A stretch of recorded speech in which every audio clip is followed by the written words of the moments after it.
Bismillah ar-Rahman ar-Rahim. Donc, chers étudiants et abonnés de la chaîne, donc on se retrouve cette fois pour les corrigés types des exercices liés au chapitre règles d'association. Donc, je vais commencer par afficher l'énoncé de ce chapitre-là des exercices pour les règles d'association. Donc, nous avons pratiquement 3 exercices. Le premier consiste à effectuer la recherche des item sets fréquents à partir du tableau que j'ai présenté dans le cours. Ensuite, de procéder à la recherche des règles d'association. Pour les item sets fréquents, on va utiliser un support minimal de 40% et pour les règles d'association, on va utiliser une confiance minimale de 60%. Le deuxième exercice, c'est un exercice de généralisation dans lequel on va essayer de voir l'effet en fait ou bien la caractéristique qui nous permet d'élaguer les item sets qui sont que ce soit fréquents ou bien non fréquents, ça dépend d'où est-ce qu'on commence. Et dans le troisième exercice, c'est également un exercice un petit peu qui permet de voir comment on peut faire le passage d'une description d'une population sous forme d'individus variables à une description sous forme de transactions ou bien d'individus et items au lieu de variables. Donc, on va commencer par le premier exercice. Donc, nous avons là l'exemple de la supérette ou bien de l'épicerie qui vend différents produits, par exemple le pain, le lait, le jus, le beurre, les œufs et les colas.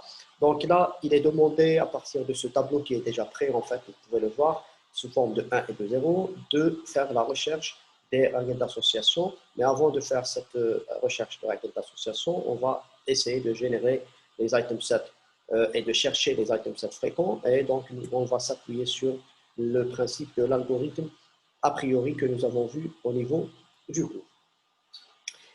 Alors, donc, je vais donc afficher là le corrigé type de ce travail-là.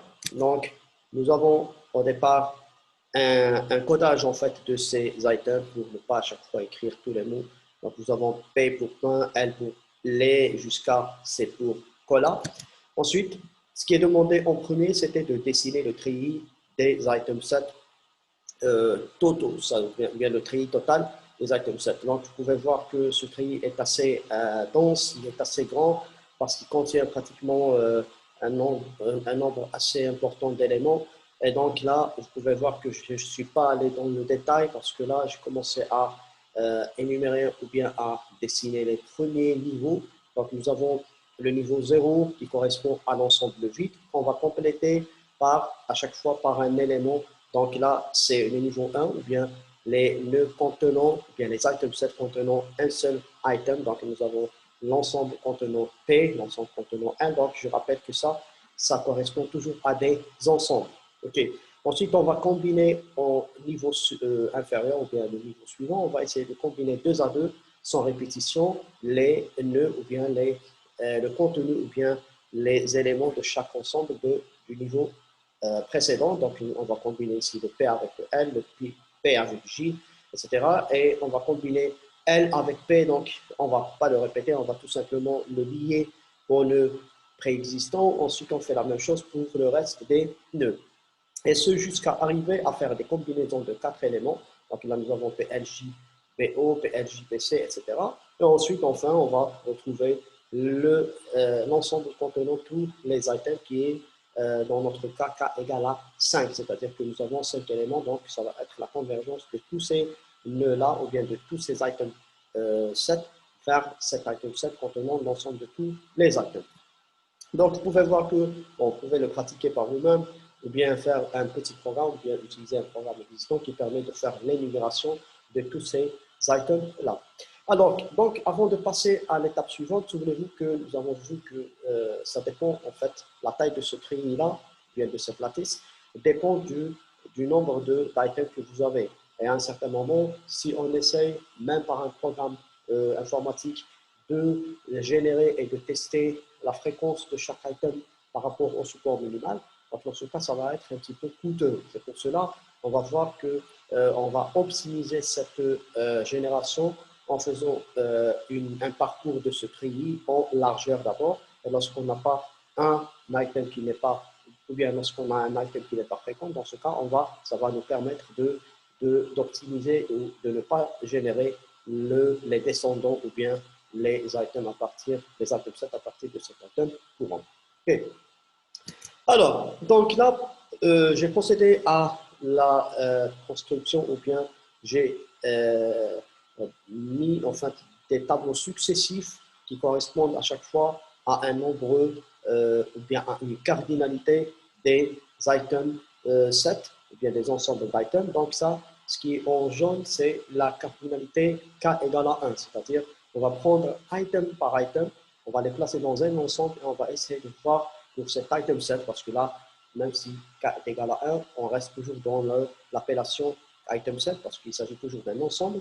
On va calculer ce support, le support de cet item set, et on va l'accepter si son support est supérieur, ou bien s'il a le support minimal, et le refuser dans le cas contraire. Donc, dans ce cas, nous avons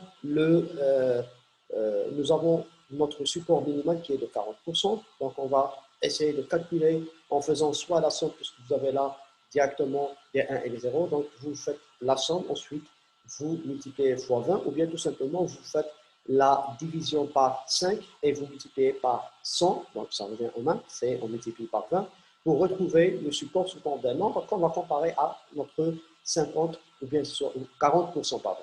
Donc là, on a les supports de ces éléments P, L, J et B, il est de 60%, 80 et 80% pour les deux autres.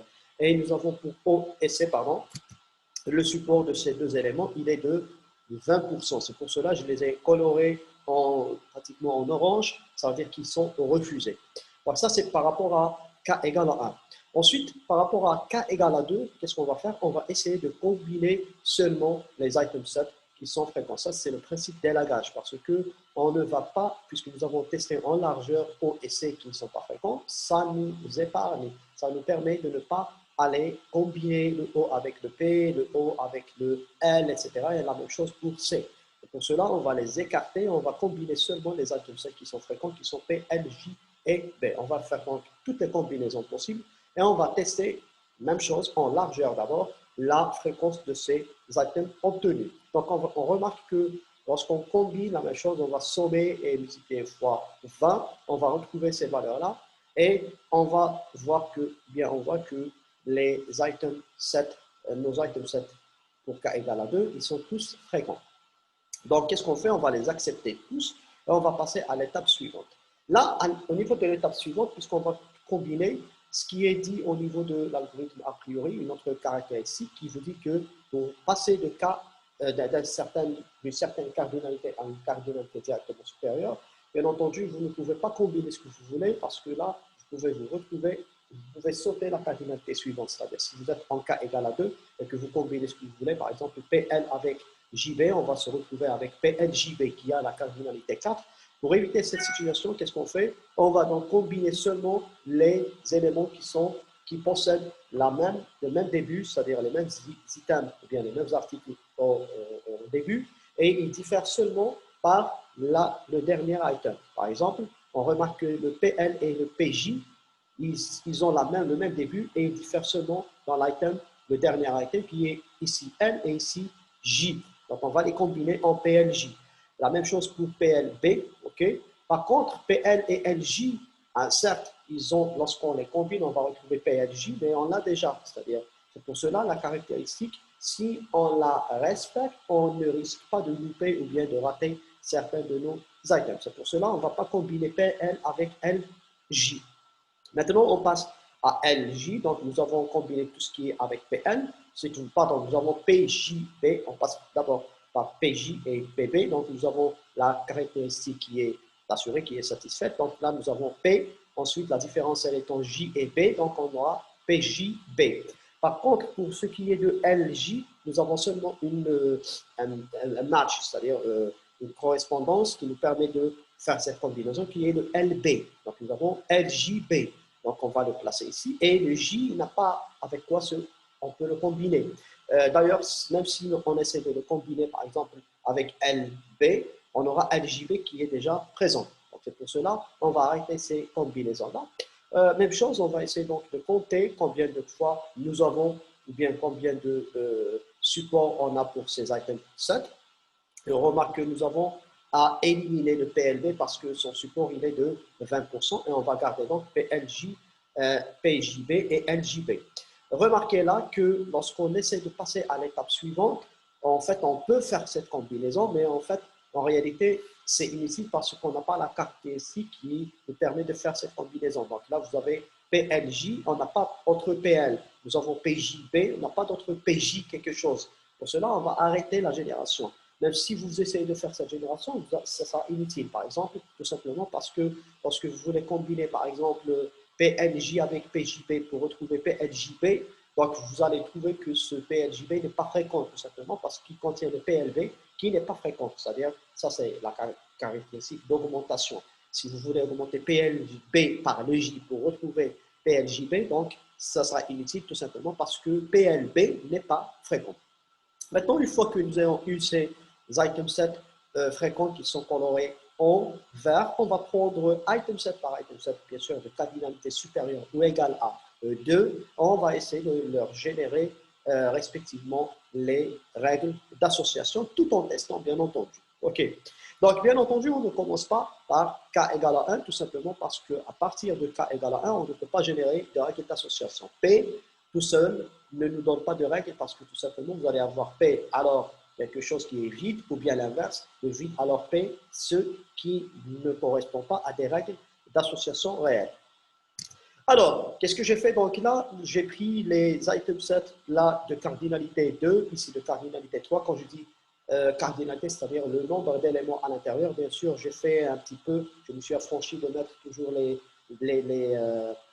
parenthèses, tout simplement pour simplifier l'écriture. Donc là, nous avons le premier cas qui est le PL. Donc, on va essayer donc de faire, à chaque fois, faire passer un élément de l'autre côté. De l'autre côté, c'est-à-dire le côté droit, c'est les conséquences. Et là, on garde les autres éléments à gauche qui représentent, dans notre cas, les antécédents. Donc, on va retrouver à partir de PL, soit P en faisant passer L, ou bien L alors P en faisant passer P. C'est les deux situations ou bien les deux règles qu'il est possible de générer à partir de cet item, cet fréquent qui est le PL.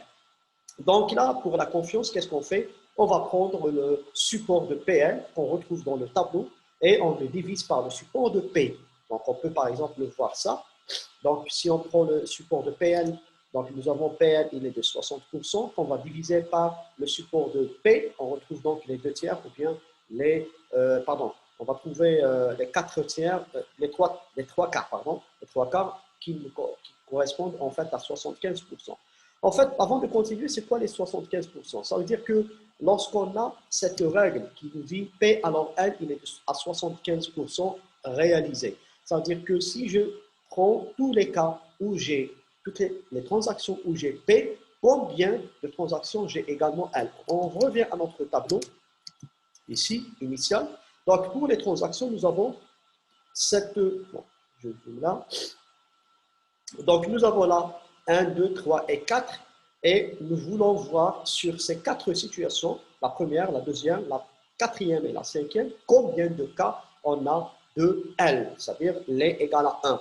Donc, on voit que pour cette première occurrence, nous avons une occurrence de L, donc nous avons 1. Okay? Pour la deuxième, on n'en a pas. Pour la troisième, on a une deuxième. Et pour la quatrième, nous avons une troisième. C'est-à-dire que nous avons pour 4 cas de P, nous avons 3 cas, ou bien 3 sur 4 de L. Ça veut dire que nous avons une confiance de 75%. Ça veut dire que ça nous donne une interprétation de cette confiance. C'est-à-dire, lorsque j'ai les éléments qui sont l'antécédent, lorsque j'ai l'antécédent de la règle, combien de fois j'ai avec cet antécédent la conséquence. Bien sûr, ça s'applique pour la situation où nous avons seulement un élément à droite et un élément à gauche, mais également ça peut s'appliquer à toutes les autres situations, comme on va le voir plus tard. Pardon? Alors, donc la même chose, on va calculer de la même manière les confiances des autres règles. Remarquez une petite chose, c'est que lorsque vous avez deux règles, ou bien plus, comme on va le voir ici, qui sont issues, qui viennent du même item set. Par exemple, ces deux règles P alors L et L alors P viennent du même item set qui est le PL. Donc, dans ce cas, vous avez toujours à diviser la même chose, c'est-à-dire le numérateur sera toujours le même parce que c'est le support de la totalité, c'est-à-dire de tout l'item set. Et le dénominateur, il va être différent parce que tout simplement, vous allez diviser à chaque fois par l'antécédent et l'antécédent, il peut être différent d'une règle à une autre, même si ces règles viennent du même item, cette fréquence. On procède de la même manière, donc on va prendre PJ, PB, etc. Une chose remarquable ici, si on prend par exemple la dernière règle de cardinalité 2, B alors J, qui est égal à 1. Donc je pense que cette règle, on a déjà vu au niveau du cours, parce que c'est le même exemple, avec bien sûr là, j'ai fait la différence, j'ai changé un peu le support, mais les règles auront toujours dans ce cas le même support. Donc vous voyez que là, nous avons B alors J qui a une confiance égale à 1. Pourquoi c'est 1? C'est parce que ça veut dire tout simplement que à chaque fois que j'ai B, j'ai tout le temps J. On peut vérifier ça rapidement dans notre exemple. Est-ce qu'à chaque fois que j'ai B, j'ai toujours J? On voit que pour B, nous en avons 3 cas. Bien, nous avons pardon, 3 cas. Et pour ces 3 cas, nous en avons 3 cas qui leur correspondent pour J. C'est pour cela, la règle B alors J possède la confiance de 100%. Ce qui n'est pas réalisé inversement, tout simplement parce que les occurrences de J sont différentes des occurrences de B. On remarque que lorsque j'ai J 4 fois, je n'ai que 3 fois sur ces 4 la conséquence qui est B, c'est-à-dire que la règle J alors B aura une confiance de 75%. Je pense qu'on va quand même vérifier ça. Okay. Voilà, J alors B, elle a une confiance de 0,75 ou bien de 75%. Okay. Donc ça, c'est par rapport aux règles de cardinalité 2. Pour les règles de cardinalité 3, là, il faut faire attention parce qu'on a tendance à faire seulement un déplacement à droite et on oublie le reste. Donc, il faut faire d'abord le déplacement pour être un petit peu méthodique et ne pas se tromper, ne pas louper ou bien dupliquer les règles. Qu'est-ce qu'on va faire? On va à chaque fois déplacer un premier élément et laisser les autres à gauche. Et lorsqu'on en termine, on va déplacer 2 éléments et on laisse le reste à gauche, etc. jusqu'à ce qu'on n'ait plus la possibilité de déplacer. C'est-à-dire, si on déplace, on aura l'ensemble vide. C'est-à-dire, si on a par exemple, le -1, et on garde en conséquence un seul élément, plutôt en antécédent, on garde un seul élément. Alors, on va voir ça pour PLJ. Donc, nous avons déplacé ici le J, ensuite le L, ensuite le P. À chaque fois, on garde les éléments à gauche, c'est-à-dire en antécédent, et on calcule la confiance. La confiance, on la calcule de la même manière, c'est-à-dire on va prendre, pardon, je peux juste brancher.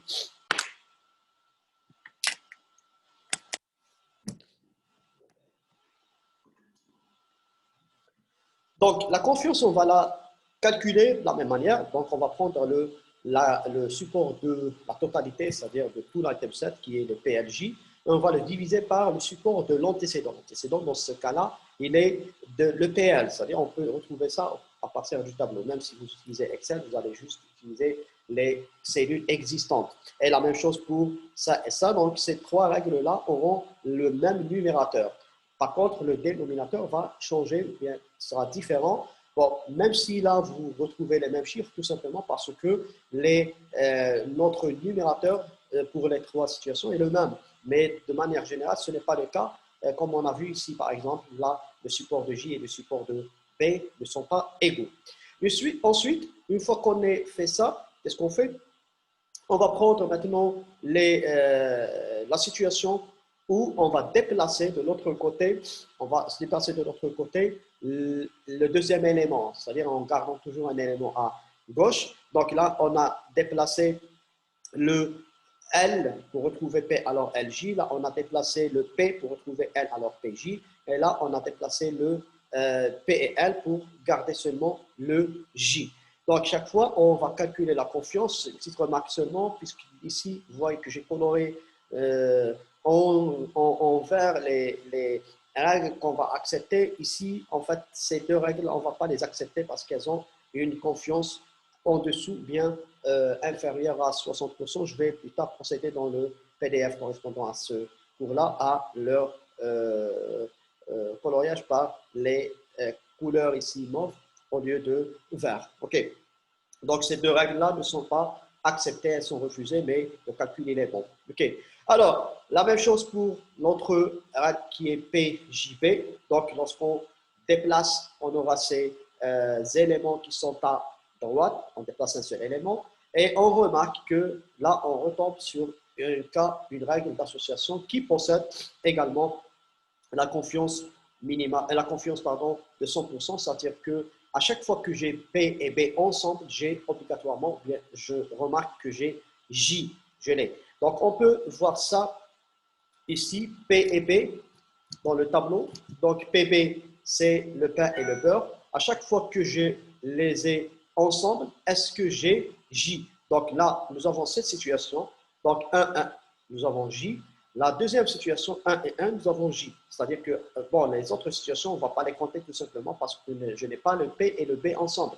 La première et la troisième et la cinquième. Par contre, pour les autres cas, le deuxième cas et le quatrième cas, on remarque que nous avons les J qui est toujours ou bien tout le temps avec P et B ensemble. Okay, c'est pour cela nous avons une confiance égale à 1. Et bien entendu, on fait la même chose pour ça, c'est juste parce que je n'ai pas eu de place. Donc là, c'est la suite pour le LJB. Et à chaque fois, bien entendu, on garde seulement les règles d'association qui ont la confiance minimale, bien sûr, dont la confiance est supérieure à la confiance minimale. Bien sûr, là, on aura terminé, c'est-à-dire en tant que technicien, en tant que fouilleur de données, en tant que programmeur, on va faire, on aura terminé notre travail tout simplement parce qu'on va délivrer ces règles d'association. On va les donner à leurs utilisateurs. Et bien entendu, il y a bien sûr d'autres mesures que je n'ai pas citées dans le cours, par exemple le lift, etc., ce qui nous permettent encore de raffiner, encore de juger de la pertinence et de l'utilité de ces règles d'association. Bien sûr, je vous invite à aller voir dans des ressources ou bien de la bibliographie correspondant à ces règles d'association. Bien sûr, j'essaierai dans la mesure du possible de vous mettre des liens à des ressources assez intéressantes. OK. Alors, donc ça termine pratiquement notre premier exercice. On passe maintenant au deuxième exercice. Donc là, je vais basculer dans le partage.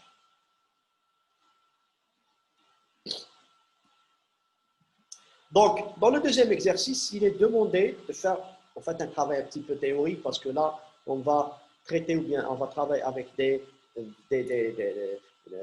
généralisation, c'est-à-dire avec un nombre K non déterminé d'items, au lieu d'avoir, par exemple, dans notre cas de l'exercice 1, nous avions 5 items ou bien 6 items. Là, on va travailler avec K items. Donc, ce qui est demandé au niveau de cet exercice, c'est en supposant que nous avons des données transactionnelles composées de K items et on recherche les associations. Tout d'abord, on va chercher le nombre total, c'est-à-dire la taille du treillis, y compris bien sûr l'élément vide, puisque ça commence toujours par un élément vide. Bien sûr, une petite remarque, dans certaines ressources ou bien dans certains documents ou bien livres, parfois vous trouverez des treillis qui commencent par l'élément complet, c'est-à-dire l'ensemble contenant tous les items et il va jusqu'au, la feuille représente dans ce cas l'ensemble vide. De toute façon, c'est juste une manière de présenter le treillis et ce que nous avons présenté dans le cours, c'était l'inverse. C'est-à-dire que le raisonnement par rapport à la fréquence et la non-fréquence, il reste le même. À partir du moment où il faut juste savoir quel est le super item et le sous-item. Et le principe reste le même. C'est ce que nous avons dit pour le principe des lagages, pour les super et les sous-items, reste valable, quel que soit l'ordre de votre treillis d'item 7. OK. Donc, la première question consiste à chercher ou bien à donner, disons, la forme, ou bien la formule générale qui nous permet de calculer, quel que soit K, le nombre ou bien la taille de notre treillis. Donc, pour ce faire, j'ai un peu dessiné ou bien repris le treillis des items 7 du cours, bien, que nous avons vu au niveau de la vidéo précédente. Et là, j'ai essayé de décortiquer un petit peu ce qu'on a au niveau de ce treillis-là avant de passer à la formule générale. Donc, mis à part, bien entendu, l'ensemble vide qui ne contient rien, vous pouvez voir qu'à chaque fois, qu'est-ce qu'on fait à un certain niveau? On va essayer de combiner pour un certain nombre de nœuds à partir du nombre total. Par exemple, dans notre cas, nous avons 5 nœuds, par exemple, dans cet exercice, K égale à 5.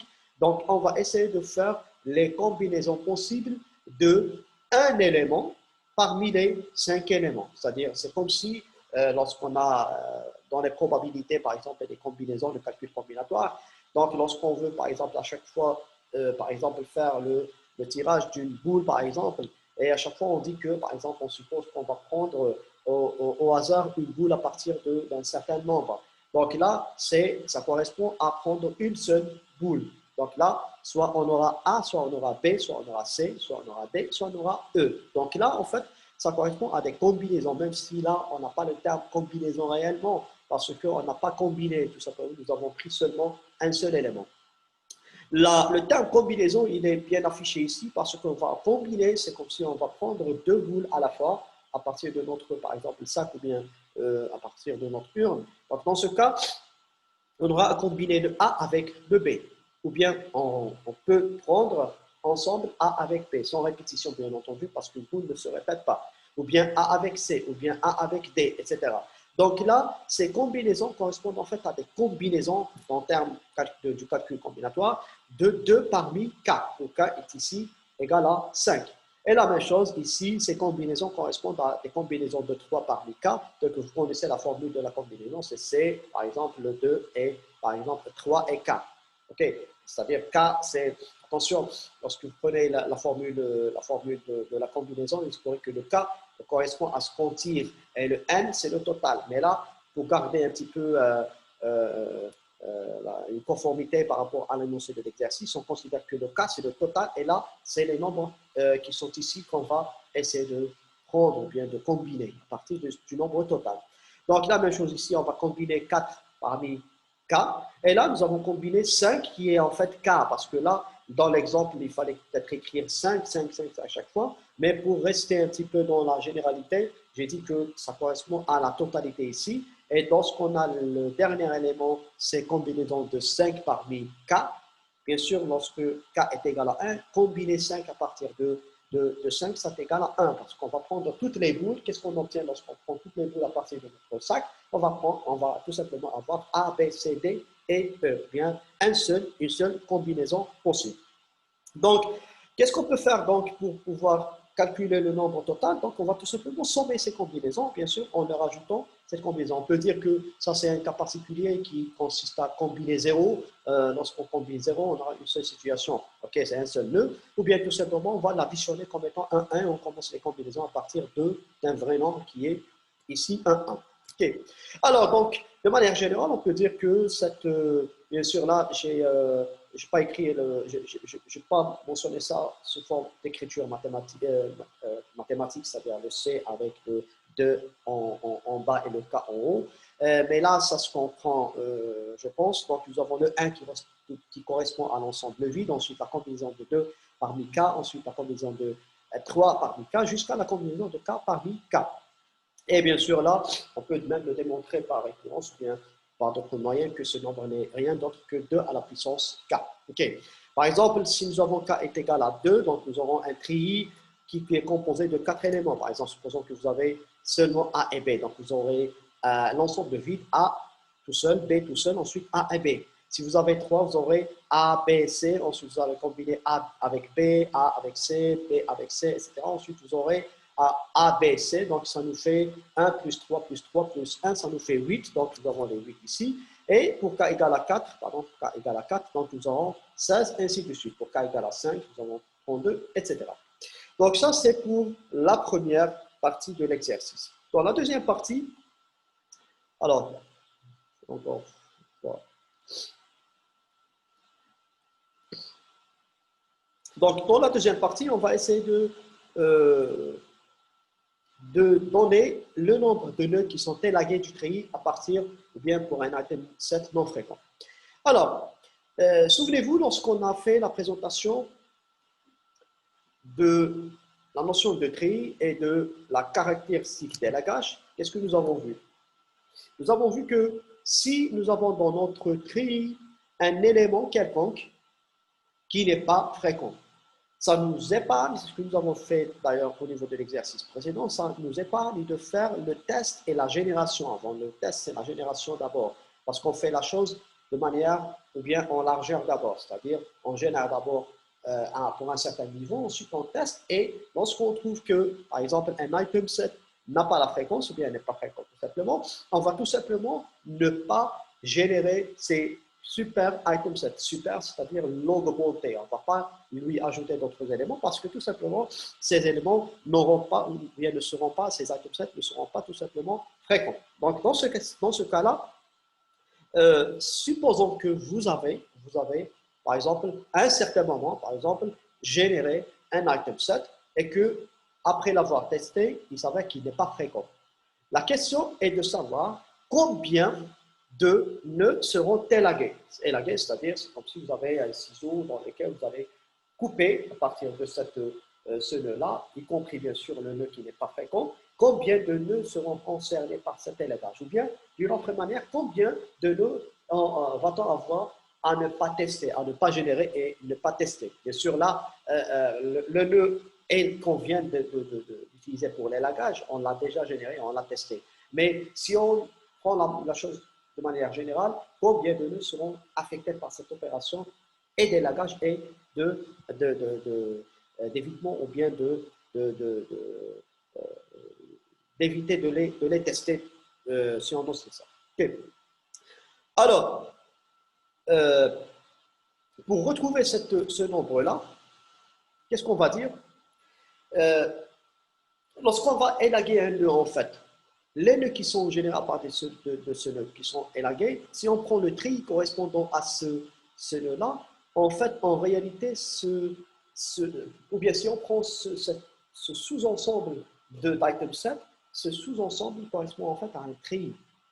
Parce que si on prend l'élément qui est élagué, on va aller jusqu'au bout. On va voir que cet élément, il est connecté jusqu'à la fin avec la feuille. Vous pouvez remarquer ça. Par exemple, si on prend, je ne sais pas si je peux un petit peu, je vais un petit peu zoomer là. Okay. Si je prends par exemple le AE, vous remarquez que A et E, en lui ajoutant d'autres éléments qui sont ici AB et ici AC et ici AD. Donc, pardon, nous avons ajouté ici le B parce que nous avions AE. Nous avons ici ajouté le C et là nous avons le D. Donc, nous avons ces éléments. Ensuite, ces deux éléments seront combinés, ou bien ces deux éléments seront combinés. ABE et ADE. On retrouve ces deux éléments. Ensuite, on va avoir également cet élément et à la fin, on aura ABCDE. Si on prend que ces éléments-là, AE, ABE, ACE, ADE, ensuite ABDE et ABCE, ensuite ABCDE. Vous remarquez que si on colorie ces éléments-là, on retrouve une lattice, bien un treillis. Ça veut dire que ce qu'on élague, en fait, correspond à un sous-treillis du treillis total. Maintenant, ce treillis, le nombre de nœuds de ce treillis-là, en fait, on peut se baser sur le calcul précédent pour calculer ou bien pour retrouver le nombre de nœuds dans ce treillis-là ou bien dans ce sous-treillis-là. Je m'explique. Donc là, nous avons AE. AE, on peut le combiner avec combien d'éléments restants? Si je suppose que AE, on va fermer les yeux, ou bien on ne va pas le traiter, on ne va pas le voir. C'est comme si ce AE-là, il correspond à un ensemble vide. Il nous reste à combiner cet ensemble vide avec combien d'éléments? Donc, nous avons déjà AE, il nous reste B et C et D. C'est-à-dire qu'il nous reste 3 éléments. Donc, nous avons 2 éléments et il nous reste 3 éléments. Ça veut dire que c'est comme si, au départ, je voulais, à partir de l'ensemble vide, combiner 3 éléments. OK?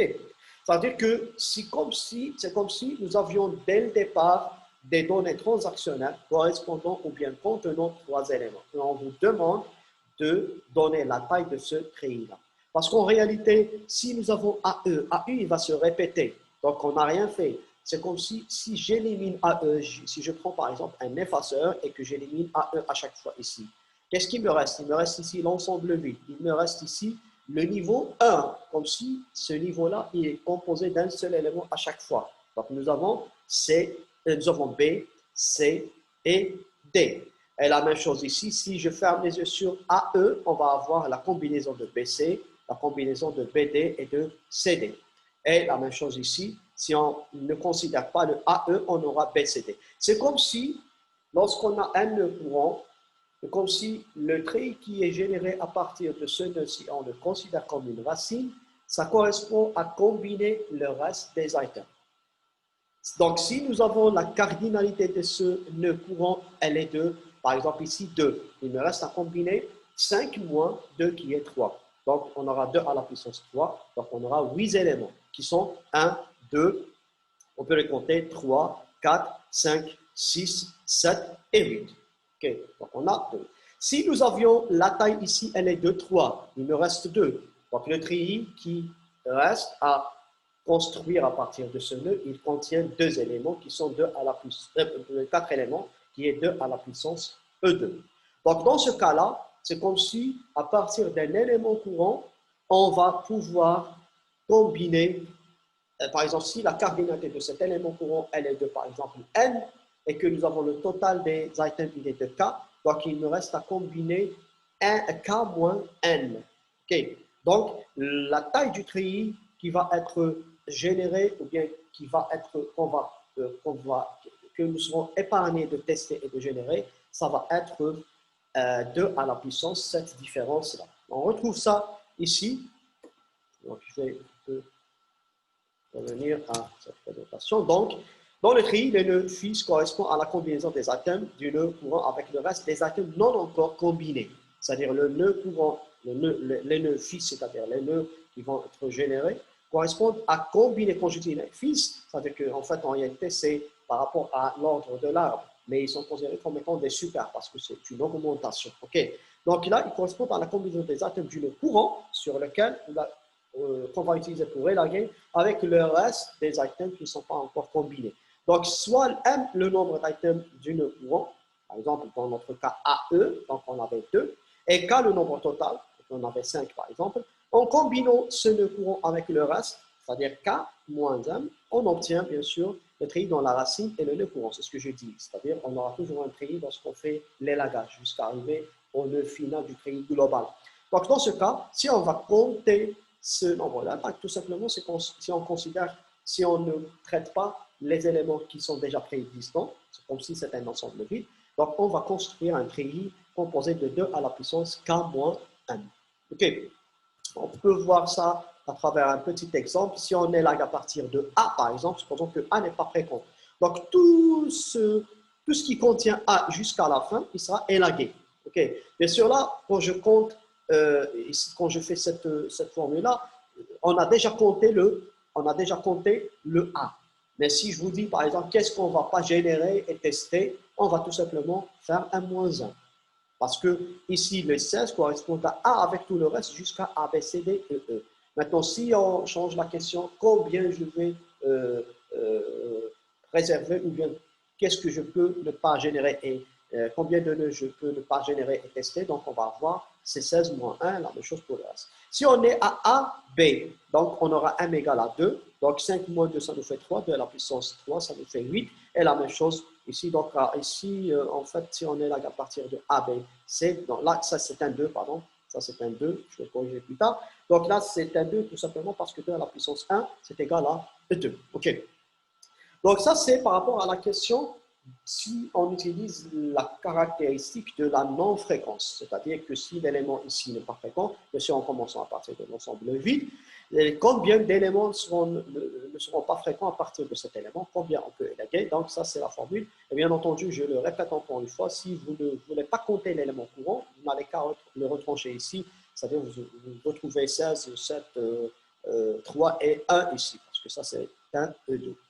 Maintenant pour la question suivante, en fait, la question suivante, elle est inversée, mais elle est plus simple. Donc, pour la question suivante, c'est si on prend les éléments qui sont fréquents, c'est-à-dire ça. Bon, là, c'est fréquent. Donc, la même question pour un item fréquent, c'est-à-dire un item fréquent. Donc, je vais corriger ça totalement plus tard. Donc là, pour un item fréquent, c'est quoi l'idée? L'idée, c'est que lorsqu'on a un élément fréquent, si on commence la génération à partir de l'ensemble total, même si cette manière générale, lorsque vous prenez la totalité et que vous voulez la décortiquer, il y a une forte chance que cette totalité ne soit pas fréquente. Okay. Mais si, par exemple, vous avez trouvé que ça, c'est pas fréquent, ça ne veut pas dire que ça n'est pas fréquent. Il faut le générer. On procède inversement. Lorsqu'on génère et que je trouve que, par exemple, un élément, il est fréquent, je vais décider que tous les sous-éléments, jusqu'à l'ensemble, bon, l'ensemble vide, on ne va pas dire qu'il est fréquent, mais jusqu'à l'ensemble vide, théoriquement, ils sont fréquents. Par exemple, si je vois que ça, il n'est pas fréquent, donc il faut quand même que je génère le niveau inférieur. Si je trouve que, par exemple, l'élément A, B, C, D, il est fréquent, ça veut dire que obligatoirement tous les éléments qui contiennent qui sont contenus dans A, B, C, D, que ce soit A tout seul, AB, AC, AD, AB, ACD, ABD, etc. Tous ces éléments seront fréquents. Donc, la question vous dit, si vous avez un élément quelconque qui est fréquent ici, combien d'éléments seront fréquents à partir de cet élément, c'est-à-dire inversement, si on garde bien sûr cet ordre-là, depuis l'ensemble vide jusqu'à l'ensemble total. Donc, dans ce cas, comment va-t-on raisonner? Donc là, on est là. Donc, dans le cas inverse, si un atome de cardinalité M, c'est-à-dire il possède M éléments, il est fréquent, tous les atomes parents, les atomes parents, c'est-à-dire c'est sont fréquents, c'est-à-dire les éléments qui viennent avant cet atome. C'est-à-dire là, bon, quand je dis super, en fait, le terme super, c'est dans le sens qu'ils viennent dans ce sens-là, mais on peut les appeler ici, c'est plutôt des sous-items, par exemple. Les sous-items, c'est-à-dire ceux dont le contenu est contenu dans l'ensemble total, ou l'ensemble courant, tous les items, ils seront dans ce cas fréquents. Okay. Donc, dans ce cas, si on considère l'item 7 courant comme une feuille, maintenant, on va le considérer comme étant une feuille. Une feuille. Donc, on va tout simplement compter d'où vient cette feuille. Parce qu'on aura toujours la possibilité d'aller jusqu'à l'ensemble vide. Souvenez-vous. Donc, on va toujours avoir un treillis à partir de l'élément. Au lieu de faire l'inverse comme tout à l'heure, on aura un treillis jusqu'à la feuille. On va prendre l'élément courant et on va remonter jusqu'à la racine. Okay. Donc, si on considère l'élément courant comme une feuille et remonter jusqu'à la racine, donc, on va considérer que nous avons un treillis composé de M éléments. Le treillis composé de M éléments, dans ce cas, le nombre d'éléments pour ce treillis-là, il est de 2 à la puissance 1. C'est en fait la question 1, parce qu'on avait K éléments, par exemple, lorsqu'on vous dit que nous avons K éléments, quel est le nombre total? Donc nous avons ce treillis qui est composé au niveau de la feuille de K éléments, il est composé de 2 à la puissance K. La même chose, si vous avez un treillis composé au niveau de la feuille de M éléments, la taille de ce treillis, d'où vient ce treillis-là, de cette feuille, donc elle est de 2 à la puissance M, tout simplement.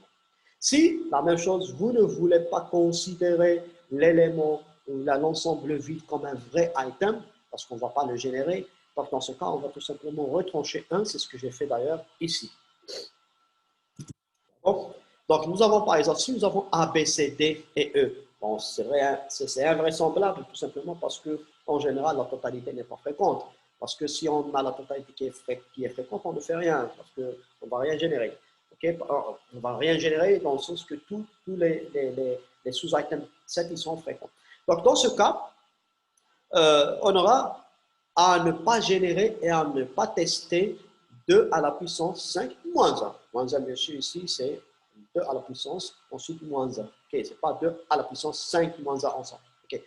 Donc, on aura dans ce cas 31 éléments qui sont fréquents, sans les générer et sans les tester. Bien, on peut les générer et décider directement qu'ils sont fréquents. Si on est à ABCD, donc on aura 2 à la puissance 4 éléments moins 1 qui est moins l'ensemble vide, donc on peut les compter, c'est-à-dire à partir de ça, si on reconstruit le treillis jusqu'à l'ensemble vide, les vrais items 7, on en aura donc 31. La même chose si on est par exemple à AB, si on prend AB par exemple, remarquez qu'on retrouve 3. Pourquoi? Parce que AB il est ici, AB il vient soit de A, soit de B, soit de A en l'augmentant par B, soit de B en l'augmentant par A.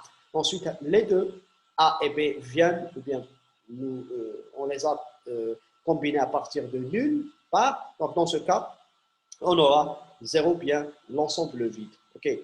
Donc, dans ce cas, on a trois vraiment items qui sont 2 à la puissance 2 moins 1. Bien entendu, la même chose, si vous ne voulez pas compter l'élément courant, ensuite vous pouvez encore le retrancher. Parce que là, j'ai retranché l'ensemble vide tout simplement parce que ce n'est pas un item set. Par contre, j'aurais également pu retrancher l'ensemble courant parce que c'est l'ensemble que nous avons généré et testé. C'est pour dire que les autres, on va les générer et ne pas les tester tout simplement. Donc, bien sûr, cette histoire de générer et de tester, elle est utile lorsque vous voulez, par exemple, optimiser votre programme. Lorsque vous êtes, par exemple, dans une recherche, par exemple en largeur d'abord. Dans ce cas, ça vous permet de savoir combien vous avez optimisé. Ça vous permet de calculer la durée, par exemple, totale que vous avez préservée ou bien que vous avez gagnée à ne pas générer et à ne pas tester. Et ça vous permet bien sûr de montrer l'utilité de votre, que ce soit votre programme ou bien de l'application de cette caractéristique. Voilà.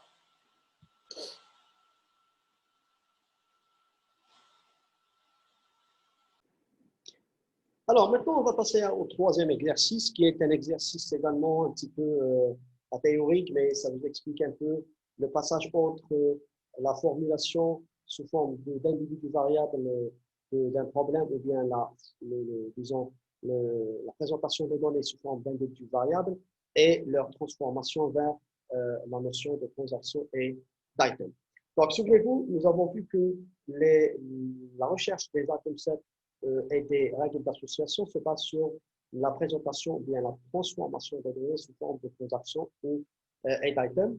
Et souvenez-vous, nous avons vu que transaction et item, c'est bien sûr, c'est lié à l'exemple classique de la recherche des règles d'association, mais la notion de transaction et la notion d'item diffèrent d'une situation à une autre. C'est-à-dire, on peut trouver dans une situation un item qui correspond à une voiture, à un jeu, à une option d'achat, etc. Et les transactions, ça peut être un achat, ça peut être un jeu, ça peut être un voyage, etc. Donc là, ce qu'on veut faire, c'est d'essayer de faire ce passage pour la situation suivante. Donc, nous avons une population carcérale, c'est-à-dire un ensemble de détenus dans une prison, par exemple, ou bien dans un lieu de détention. Et donc là, nous avons les caractéristiques de cette population, de ce détenu-là, qui sont le milieu, par exemple, d'où vient, par exemple, ce détenu-là. Nous avons son âge, nous avons la situation familiale, le niveau scolaire et le nombre de récidives, c'est-à-dire combien de fois il est retourné en prison, c'est-à-dire est-ce qu'il est récidiviste ou pas. Donc là, qu'est-ce qu'on vous demande en premier, c'est pour chacune de ces caractéristiques, bien de ces variables, d'essayer de proposer un ensemble de modalités. Bien entendu, les modalités, ça diffère d'une personne à une autre, mais on va voir que selon le type de variable, on va essayer d'optimiser cet énoncé de modalités. Et ensuite, à partir de cet ensemble de modalités, on va essayer de donner la liste des items et on va généraliser ça pour n'importe quel nombre de variables et n'importe quel nombre pour chacune des variables de modalités correspondantes. Donc,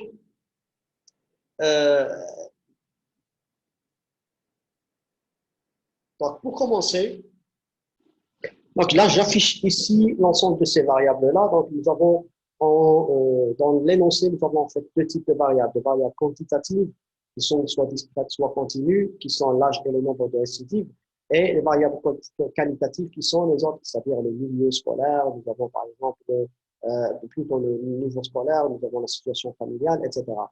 En fait, je fais un petit arrêt là, juste pour expliquer un petit détail en fait par rapport à l'utilisation des variables quantitatives, parce que si nous avons une variable quantitative de type continu, par exemple si on prend l'âge, on va considérer que par exemple l'âge il est continu dans le sens que si on va dans le détail, par exemple des mois et des années, etc., on peut trouver différents âges, des détenus de différents âges qu'on ne peut pas cerner. C'est pour cela qu'on peut considérer que l'âge il est dans ce temps continu. Même s'il est discret, on aura un certain nombre de modalités qui peuvent s'avérer en fait beaucoup ou bien trop pour faire la recherche des item sets. Pour cela, on va procéder en fait à une discrétisation, ou bien on va remplacer, on va transformer ces valeurs-là, on va les mettre dans des classes modales ou bien des catégories. C'est ce que j'ai fait ici. Bien sûr, ce n'est qu'une proposition. Vous pouvez, ou bien chacun peut faire sa propre proposition. Donc là, j'ai catégorisé les âges, ou bien l'âge de détenu, en trois catégories qui sont l'âge inférieur à 18 ans. Bien sûr, là, on considère bien sûr que on prend la population de manière générale. C'est pas lié à un centre de détention particulier. Si on prend la population, on aura par exemple des mineurs, par exemple, ou bien des personnes âgées moins de 18 ans. Et nous avons entre 18 et 30 ans, et nous avons des personnes ou bien plus âgées que, ou bien dont l'âge est supérieur à 30 ans. Donc ça, c'est une proposition, c'est ma proposition. Donc, je vais faire par exemple 4 catégories d'âge, 2 catégories d'âge, etc. Et donc, pour le nombre de récidives, donc on peut avoir par exemple 0 récidive, c'est-à-dire la personne n'est jamais entrée en prison, donc ensuite une récidive, c'est-à-dire elle est revenue, bien, elle est rentrée une deuxième fois en prison, et ça peut être le cas par exemple de plusieurs récidives, par exemple supérieures ou égales à 2. Donc là, c'est les variables quantitatives. Donc, vous remarquez que j'ai procédé à cette transformation tout simplement parce que lorsqu'on fait la recherche des règles d'association, en général, le nombre d'items qui vont être issus de cette catégorisation va être quand même limité. Ça nous permet quand même de garder ou bien d'avoir des règles de qualité. Parce que si vous faites beaucoup, ou bien si vous gardez en l'état la variable, qu'elle soit continue ou bien discrète avec un nombre élevé de, euh, de modalités, dans ce cas, vous allez risquer d'avoir des règles d'association et des items avec des supports vraiment bas, ou bien vous devez dans ce cas faire des concessions par rapport à votre support minimal et le baisser autant que possible pour avoir des items sets de qualité très grande ou bien des règles d'association de qualité, ou bien ayant la confiance minimale. OK. On va de toutes les manières voir comment on peut formuler cette notion d'item et d'item set au niveau, bien en utilisant ces variables-là. Par contre, pour les autres, on peut également faire on peut se baser par exemple sur l'observation ou bien sur des statistiques ou bien sur des données externes pour donner les modalités. Par exemple, pour le milieu, on peut avoir par exemple des personnes, des défis qui sont issues par exemple des villes ou bien du milieu urbain et d'autres du milieu rural. On peut également avoir trois catégories, par exemple, comme on peut parler par exemple de d'urbain, du suburbain et du rural. Pour la situation familiale, donc j'ai considéré ces quatre valeurs qui sont, modalités qui sont mariées, divorcées, veufs et célibataires.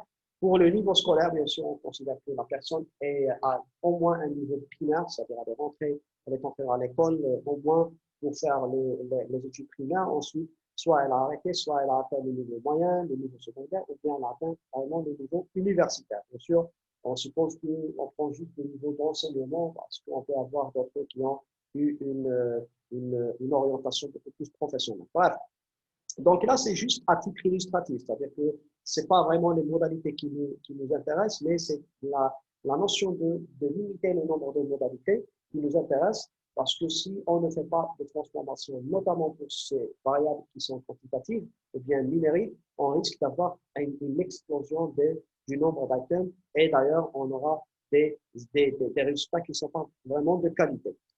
Maintenant, la deuxième question, elle était de savoir comment on peut écrire ou bien comment faire le passage entre la notion de variable et la notion d'item.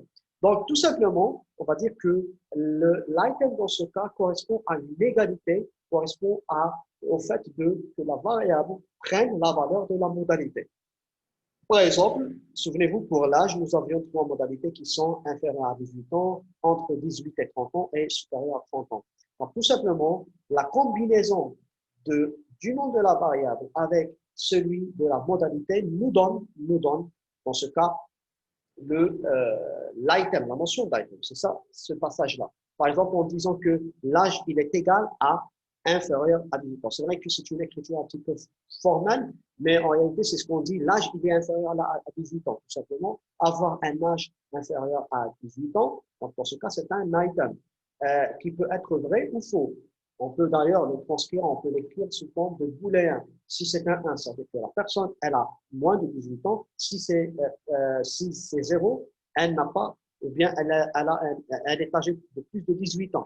La même chose pour cette valeur-là. Si nous avons un 1 ici, on aura donc la personne qui est âgée entre 18 et 30 ans. Si c'est 0, ça veut dire qu'elle est en dehors de cette catégorie ou bien de cet intervalle.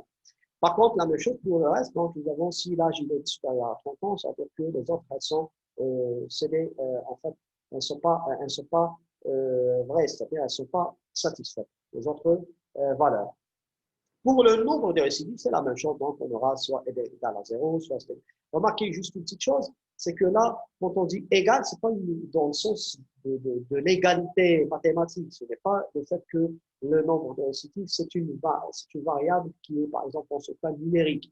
Parce que là, j'ai pris soin de mettre ça à l'intérieur de double cote pour dire que c'est l'égalité, elle est dans le sens qu'on prend une valeur. C'est-à-dire que le nombre de récidives est de 0 et non pas, et c'est égal mathématiquement. Okay. La même chose ici, par exemple, vous pouvez voir ça ici, ça veut dire que le milieu est urbain. On peut même écrire ça sous forme, par exemple, en langue naturelle, en disant que l'âge est inférieur à 18 ans. La situation familiale est mariée. Donc, on écrit tout simplement sous forme de phrase. Mais l'idée, c'est quoi? C'est de combiner le nom de la variable avec la modalité. D'ailleurs, c'est ce que certains outils font. Par exemple, lorsque vous faites par exemple la génération, les outils ils vous font cette transformation et lorsqu'ils vous génèrent les résultats, ils font cette combinaison eux-mêmes en disant que, par exemple, âge est, par exemple, supérieur à 18 ans, âge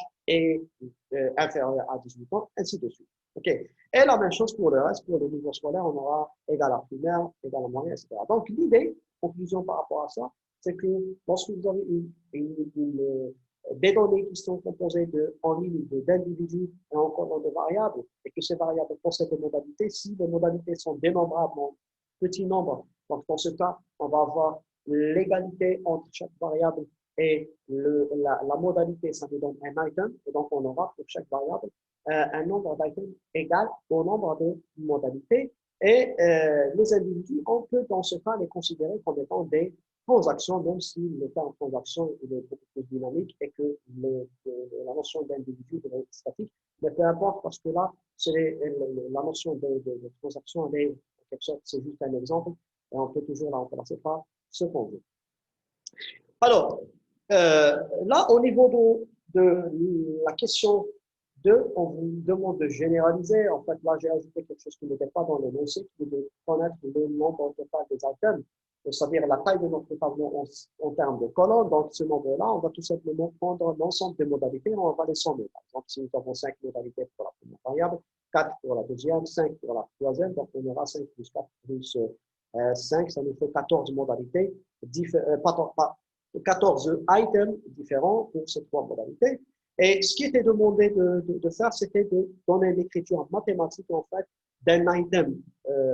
Donc, l'écriture mathématique, c'est tout simplement la combinaison avec le signe d'égalité ici. Bien sûr, on peut remplacer par autre chose, puisque ça, là, c'est mathématique, c'est pour ça que j'ai utilisé le signe, ou bien le symbole d'égalité. Donc, nous avons la variable i est égale à la modalité j.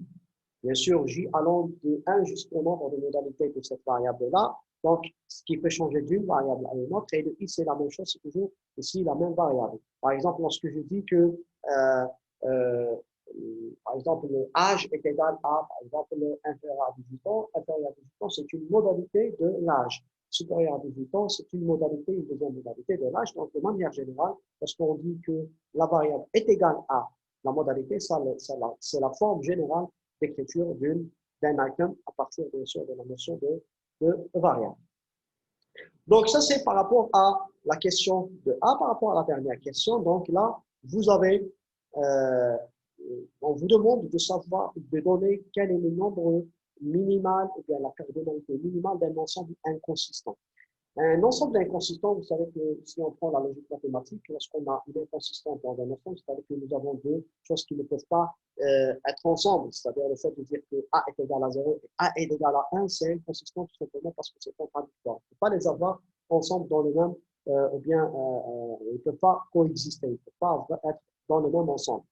Donc là, souvenez-vous, lorsque j'ai parlé de la notion de passage entre la notion de variable et celle d'item, j'ai dit que lorsqu'on a une chose qui est satisfaite pour une modalité, elle ne peut pas être satisfaite pour les autres modalités de la même variable. Par exemple, si je reviens ici et que nous avons par exemple une personne dont l'âge est inférieur à 18 ans, donc dans ce cas, cette personne-là, elle ne peut pas, si on a un 1 ici, elle ne peut pas avoir des 1 dans les autres cas. C'est-à-dire, si par exemple, vous avez à décrire cette population, vous allez écrire dans le tableau tous les items, y compris les items en gros qui sont issus de la même variable. C'est-à-dire, vous allez avoir l'item âge égal à inférieur à 18 ans, âge entre 18 et 30 ans, etc.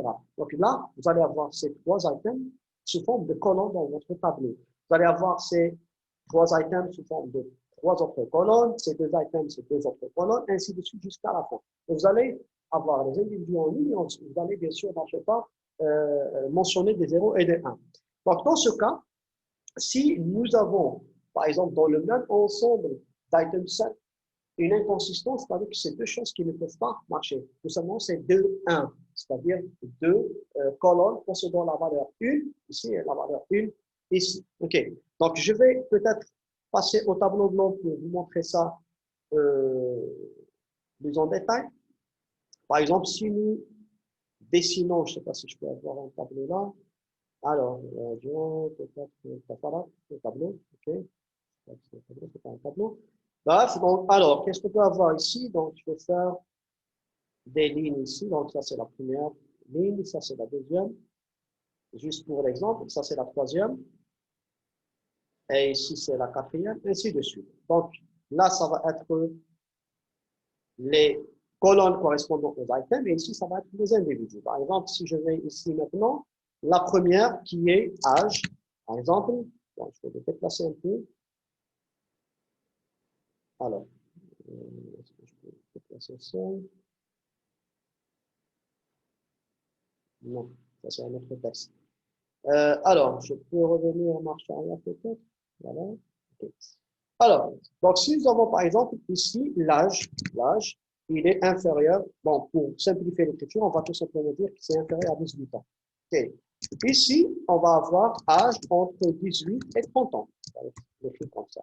Et ici, juste à côté, ça va être l'autre élément qui est âge supérieur à 30 ans. Donc, on va se limiter à cette fois-là. Lorsqu'on va écrire maintenant les individus, on va mettre tout simplement des 1 et des 0. Donc, on aura par exemple ici un 1. Ça veut dire que la première personne, donc je vais faire ça, ça c'est l'individu, le détenu 1.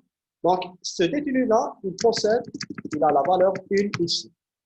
Naturellement, on va avoir un 0 ici et un 0 ici. Tout simplement parce qu'une personne ne peut pas être dans deux catégories à la fois. Il y a trois catégories. Donc là, on ne peut pas avoir, par exemple, si nous avons un ici, c'est une faute, c'est une erreur de transformation, ou bien d'écriture, ou bien de collecte de nos données. Tout simplement parce que la personne, on va dire qu'en même temps, cette personne, elle est inférieure à 18 ans et supérieure à 30 ans. Chose qui est un petit peu impossible. En fait, l'idée, attention, c'est que dans notre catégorie, dans notre transformation, discrétisation, les classes sont disjointes. Si, par exemple, vous avez fait, par exemple, ici, entre 18 et 30 ans, et ici, c'est 30 ans, c'est-à-dire y compris, et ici, c'est 30 ans supérieur ou égal à 30 ans, c'est-à-dire que je peux avoir un ici, un ici, parce que la personne, en même temps, elle a exactement 30 ans. Okay. Donc, pour ce cas, on peut avoir 2 ans. Mais lorsqu'on discrétise, on fait des classes modernes en général, la discrétisation consiste à faire des classes qui sont disjointes pour pouvoir répartir de manière unique de manière unique et disjointe nos individus. Pour cela, cette situation, elle est fausse. Okay. Donc, dans ce cas, si on peut encore une fois faire cette erreur, encore une fois, avoir un parti pour la même, bien sûr, là, je dis que c'est la même variable parce que ça correspond toujours à l'âge. Par contre, si j'ai par exemple ici, quand je continue ici, avec autre chose de la situation familiale, et que là, je vais avoir la situation, elle est par exemple célibataire, pardon, ici, situation familiale, je vais juste écrire juste à côté, égal à célibataire. OK, célibataire. OK, et là, je vais mettre un 1. Donc, ce 1 n'est pas en contradiction avec ce 1-là, simplement parce que la personne peut être âgée de plus de 30 ans et être en même temps célibataire. Par contre, cette situation-là, elle est fausse, parce que je ne peux pas avoir la même personne qui a deux catégories d'âge, qui a passé à deux catégories d'âge. Si je prends cette variable, la même chose si j'ai une autre colonne ici qui est situation familiale qui est mariée, je ne peux pas avoir les deux à la fois. Bon, dans certaines situations, peut-être, je ne sais pas, si par exemple une personne a, par exemple, avec, par exemple, deux femmes, par exemple, et que l'une est mariée, donc on peut avoir la personne, elle est veuve d'un côté et de l'autre côté, elle est mariée. Mais si on suppose que mariée, ça veut dire que, de manière générale, la personne est mariée, c'est-à-dire qu'au moins un de ses conjoints sont vivants, donc dans ce cas, on le considère comme étant marié, donc on aura toujours cette conjonction entre les ensemble. Et donc, dans ce cas, on ne pourra jamais avoir la personne ayant deux situations familiales ou bien deux niveaux scolaires, de fin, bien sûr, de graduation, bien de fin d'études, etc. C'est pour cela, pour répondre à la question, pour retourner à notre euh, corrigé là, pour répondre à la question du minimum en termes d'inconsistance, donc, on va dire qu'il suffit d'avoir deux items, bien deux articles de la même variable, ça c'est important. Bien sûr, ces items correspondent bien sûr à une catégorisation du joint de nos valeurs. Si je vais avoir deux items qui possèdent pour la même variable deux items ensemble, c'est-à-dire positionnés à 1 dans le tableau binaire, donc dans ce cas, on va dire que c'est une inconsistance. Il suffit d'avoir deux, c'est-à-dire si on a 3, 4 items de la même variable, c'est encore pire. Mais il suffit d'avoir deux pour dire que c'est une inconsistance. Vous avez là un exemple qui est l'âge. La personne, elle est âgée entre 18 et 30 ans et en même temps, elle est plus âgée que 30 ans. Dans ce cas, c'est une inconsistance parce que l'individu ne peut pas avoir deux catégories d'âge à la fois. Voilà, donc ça termine ce tutoriel, enfin, bien ces travaux-là corrigés pour la partie règles d'association. Bien sûr, je vais essayer, avant de poster le PDF et vous mettre le lien, à faire les petites corrections là, des petites choses qui m'ont échappé là. Et je vais, la même chose pour la vidéo précédente, je vais vous poster donc l'énoncé des exercices pour ceux qui ne l'ont pas, et également ce PDF-là. Et bien entendu, comme d'habitude, si vous avez des questions à me poser, n'hésitez pas à me contacter par commentaire ou bien directement par adresse, bien en écrivant directement à mon adresse. Voilà, je vous remercie. On se retrouve dans d'autres vidéos, Inch'Allah. Allez, passez de bons moments. Et prenez surtout soin de vous. Allez, au revoir.